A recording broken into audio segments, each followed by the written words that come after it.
చేతులు పైకి పంగట్టి హల్లెలూయా హల్లెలూయా. ఇప్పుడు నేరుగా దేవుని వాక్యాన్ని విందాం. ఒకనొక మందిరంలో, బైబిల్లో ఒక మందిరం ఉంది. ఆ మందిరంలో సేవకులు ఉన్నారు, సేవకుల పిల్లలు ఉన్నారు, కొద్దిమంది పరిచయం చేసేవారు ఉన్నారు, ఆహారం వండేవారు ఉన్నారు. ఎంతో మంది ఆ మందిరంలో ఉన్నారు. ఆ మందిరంలో ఉండి చదువుకుంటున్న వారు ఉన్నారు, ఆ మందిరంలో ఊడ్చేవారు ఉన్నారు, పరిచయం చేసేవారు కూడా ఉన్నారు. అయితే ప్రతిరోజు వాళ్ళ కార్యక్రమం ఏంటంటే, ప్రతి రోజు బలి అర్పించినప్పుడు అందరూ ఏకతాటిగా వచ్చి ఆ బలిని అర్పించినప్పుడు అందరూ గమనించేవారు. అందరూ జరిగేది. ప్రతిరోజు ఇలా సాయంకాలం తర్వాత అందరూ పడుకోవడానికి వెళ్ళినప్పుడు సేవకులు పడుకున్నారు, సేవకుల పిల్లలు పడుకున్నారు, అక్కడ పరిచయం చేసేవారు కూడా పడుకున్నారు. అర్ధరాత్రి ఒక స్వరం వినబడతా ఉంది. ఆ మందిరంలో పరిచయం చేసే ఒక పిల్లవాడిని పిలుస్తున్నారు. ఎవరు? సమూయేలు సమూయేలు అని పిలుస్తున్నాడు. ఆ పరిచయం చేసే పిల్లవాడు ఎవరంటే అందరికి తెలుసు, హన్నాకు దేవుడిచ్చిన సంతానం. ఆ చిన్నవాడిని పాలు విడిచిన వెంటనే దేవుని మందిరంలో విడిచిపెట్టి దేవునికి అప్పగించి ఆ తల్లి వెళ్ళిపోయింది. తల్లి వెళ్ళిపోతున్నప్పుడు కుమారుడు దీనంగా చూస్తున్నాడు, నన్ను ఎందుకు ఇక్కడ విడిచిపెట్టి వెళ్ళిపోతుంది. ఆ మందిరంలో ఆ కుమారునికి సేవకుడు తప్ప ఇంకెవరు తెలియదు. సేవకుడు తప్ప ఇంకెవరు అంతగా అతనిగా గమనించేవారు కాదు, పట్టించుకునేవారు కాదు. ఆ సేవకుడే తల్లిగా తండ్రిగా తను భావించి, ఆ సేవకుడు వృద్ధాప్యంలో ఉన్నప్పటికీ ఏమి చెబితే ఈ పిల్లవాడు అది చేసేవాడట. సమయంలో నీళ్ళు తీసుకురా, నీళ్ళు తీసుకురా, సమయంలో ఇంకా మందిరం త్వరగా క్లీన్ చేయండి. ఆ చిన్నవాడే, చిన్న వయసే, కానీ సేవకుడు ఏం చెప్తే చేసేవాడట. ఇతనికి సేవకుని స్వరం తప్ప ఏ స్వరం విన్నవాడు కాదు. ఆ రోజు ఎందుకో పరిచయం చేసి పడుకున్నాడు. పడుకుంటే సమూయేలు సమూయేలు స్వరం వినబడతావు. అరే, ఈ ముసలాడికి మధ్యరాత్రి మెలుకొచ్చినట్టు నీళ్ళు కావాలనుకుంటా అనుకోండి, అయ్యా వెళ్ళి ఆ సేవకునికి వెళ్ళి, అయ్యా చెప్పండి అయ్యా, ఏంటి పిలిచారు కదయ్యా, మీరు ఇప్పుడు పిలిచారు కదా, సమూయేలు సమూయేలు పిలిచారు కదయ్యా. లేదురా, నేను పిలవలేదు, వెళ్ళి పడుకో అన్నాడు. పడుకున్నాడు. మరలా స్వరం వినబడతా ఉంది, సమూయేలు సమూయేలు. అమ్మ వింటున్నారా? వినబడతా ఉంది.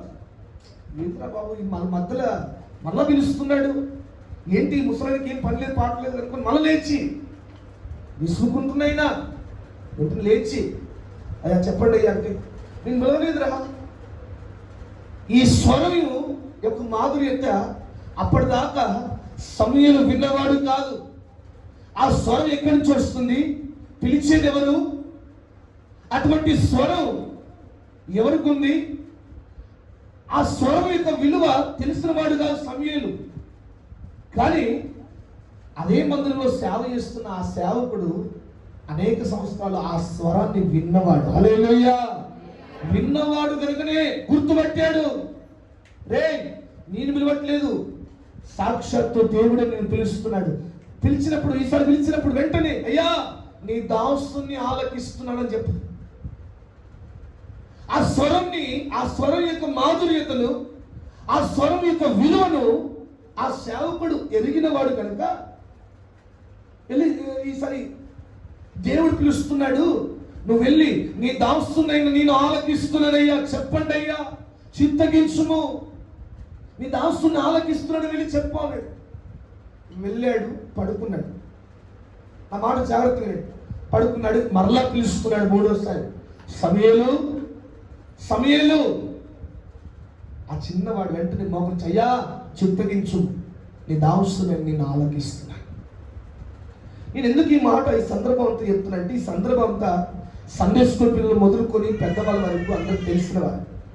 నేను అనేది ఏంటంటే, నేను చెప్పాలనుకున్న మాట ఏంటంటే, ఆ మందిరంలో సేవకుడు ఉన్నాడు, సేవకునికి 2 కుమారులు ఉన్నారు, పరిచర్య చేసేవారు ఉన్నారు, బలి అర్పిస్తే ఆ బలిని వండేవారు ఉన్నారు, ఎంతో మంది ఉన్నారు.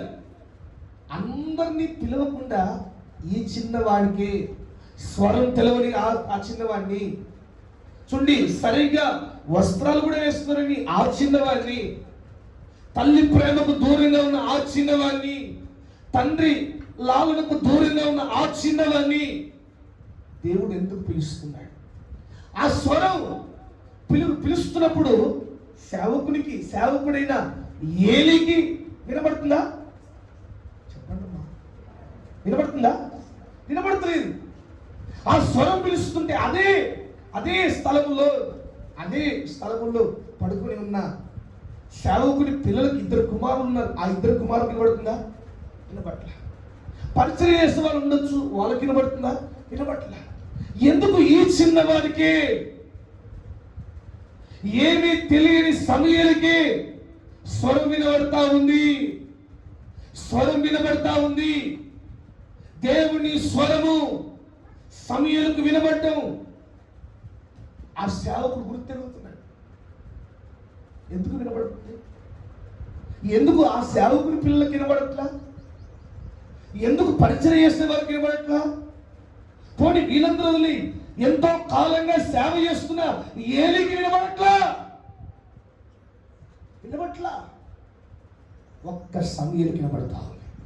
హల్లెలూయా చెప్పండి, చేతులపై చెప్పండి, హల్లెలూయా. ఒక్క సమయానికి మాత్రమే వినబడతా ఉంది. సమయాలకు మాత్రమే ఆ స్వరం వెంటనే పిలుస్తున్నట్టుగా ఆ స్వరాన్ని గుర్తుపడుతున్నాడు. ఎందుకు? నీ జీవితంలో కూడా అనేక సార్లు అనుకుంటావు కదా, నేనే ఉన్నానా దేవుడి పని చేయడానికి? వాళ్ళు లేరా? వీళ్ళు లేరా? చక్కగా అన్ని తెలిసిన పెద్దలు లేరా? అన్ని పని వచ్చిన పెద్దలు లేరా? నేనే ఉన్నానా? కొన్నిసార్లు పెద్దలు కూడా అనుకుంటారు, ఎందుకు నేనే ఉన్నావా? యవనస్తులు లేరా? పని చేయడానికి, ప్రార్థన చేయడానికి, ప్రార్థన ప్రారంభించడానికి, మందిరంలో పరిచర్యడానికి నేనే కావాలా? పెద్దలు పిల్లలు లేరా అనుకుంటాం మనం అనేక సార్లు. సేవకులు కూడా అనుకుంటారు, నేనే వెళ్ళి ప్రారంభించాలా, మేము వచ్చిన పూర్వం ప్రారంభిస్తే బాగుండు.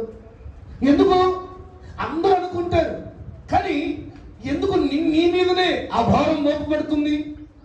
ఎందుకు నీకే ఆ భారం? ఎందుకు నీకే ఆ స్వరం మాటికి తట్టి లేపుతా ఉంది? ఎందుకు నీకే ఆ దేవుని ప్రత్యక్షత ఏర్పడతా ఉంది?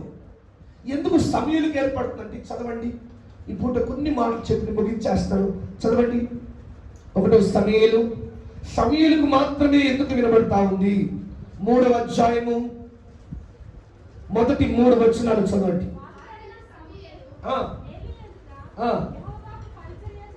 అమ్మ వినాలి, అందరూ వినాలి. చాలు ఒక మాట చూడండి, అక్కడ ఏం రాయబడింది? ఆ దినములలో దేవుని స్వరము వినబడ్డం అరుదు. అంటే ఎక్కడో అక్కడ గొప్ప పరిచర్యస్తులకు, గొప్పగా సేవకులకు వినబడుతుంది అనుకుందాం. అంటే ఎక్కడో అరుదు, అసలు జరగడం కూడా అసాధ్యమైనది. కానీ ఈ వ్యక్తికి వినబడుతుంది. ఎందుకు? చదవండి.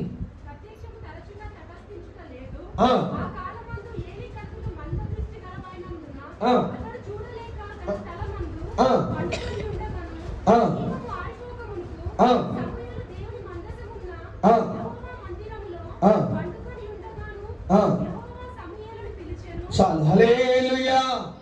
చేతులపై చెప్తున్నట్టు హల్లెలూయా, హల్లెలూయా.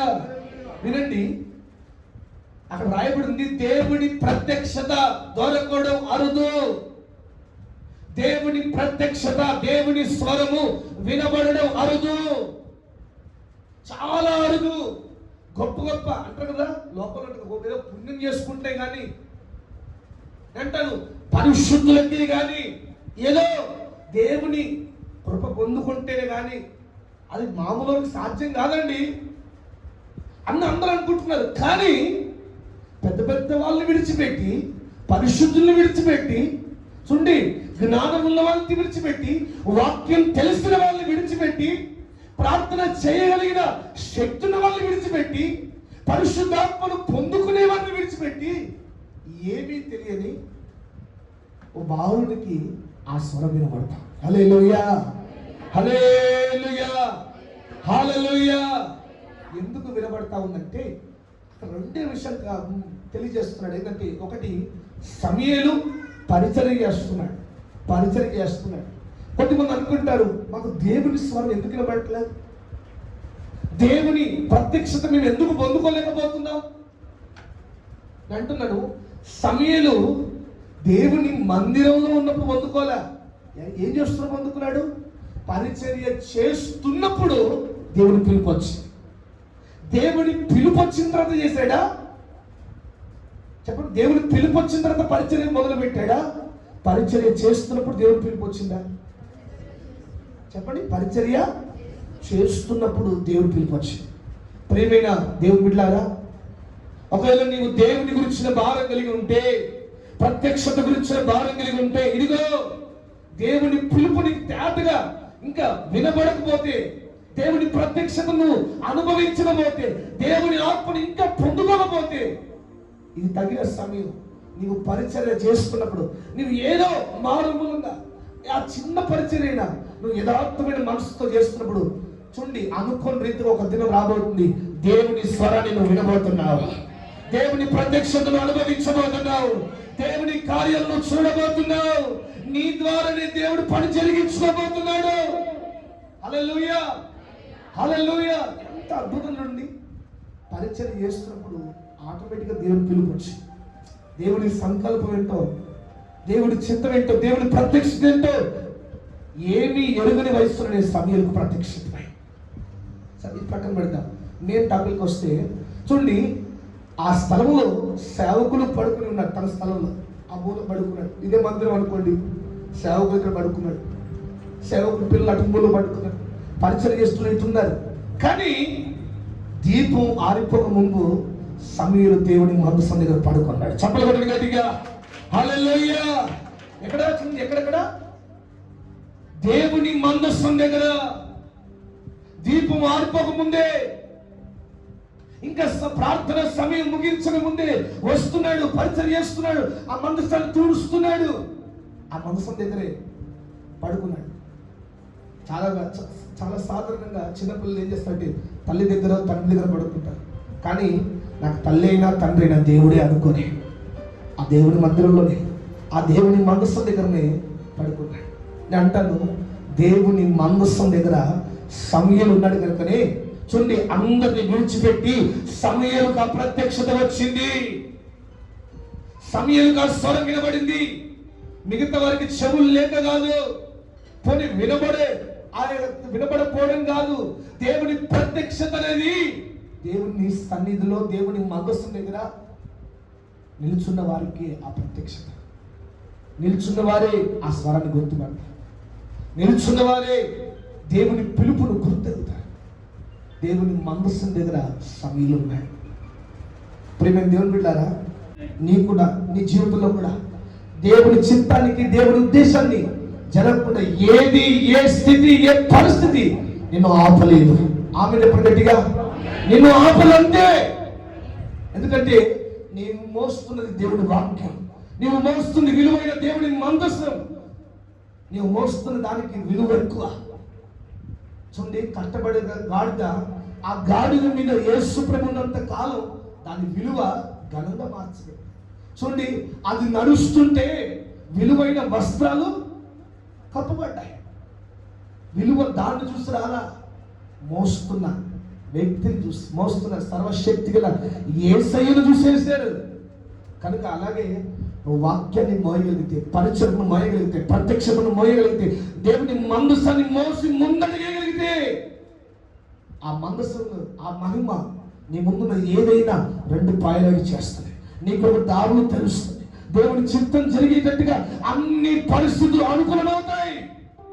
అందుకే ఆ మాట రాయబడింది కదా, ఏంటి? దేవుని సంకల్పం చొప్పున పిలువబడిన వారికి సమస్తము మేలు కలగడానికే జరుగుతున్నాయి. చూడండి, నీ కొరకు చూడండి, నీ జీవితంలో అన్ని దేవుని సంకల్పం చొప్పున జరుగుతున్నాయి. నీకు మేలు జరగడానికి, నీ స్థితిని ఇంకా ఘనమైన స్థితిలో మార్చడానికి, నీ పరిస్థితులన్నీ మారడానికి దేవుడు చేస్తున్నాడు, చేయిస్తున్నాడు. అది వ్యక్తులైనా పరిస్థితులైనా అవన్నీ నీ మేలు కొరకే నా దేవుడు మార్చను గాక. నేను కలిగి ఉన్న పేదరికం, నీ కలిగి ఉన్న ఆటంకాలను, కలుగుతున్న అవమానాలన్నీ మందసం మోస్తున్న దానికి దారులు తెరవడానికి ప్రభు అలాగా జరిగించను గాక. కనుక దేవుని ఆనుకొని జీవితం, దేవుని వాక్యాన్ని ఆనుకొని బ్రతుకుదాం, దేవుని వాక్యాన్ని మోస్తూ ముందడుగేద్దాం. దేవుడు మన జీవితాల్లో అటువంటి కార్యాలు జరిగించను గాక. అటువంటి కార్యాలు ప్రభు ప్రారంభించను గాక. నేడే నేడే నేడే ప్రారంభించబడును గాక. దేవుని స్వరాన్ని మనం విందుము గాక. దేవుని ఉద్దేశాన్ని మనం తెలుసుకుందుము గాక. దేవుని కొరకు శక్తికి మించిన ప్రయాసము, పరుగును మనం కలిగి జీవించుదుము గాక. నిశ్చయంగా నీకు దారులు తెరవబడును గాక. దేవుని వాక్యాన్ని మన వినికిడిలో దీవించి ఆశీర్వదింప చేయును గాక. అందరూ మోకరించండి. చిన్న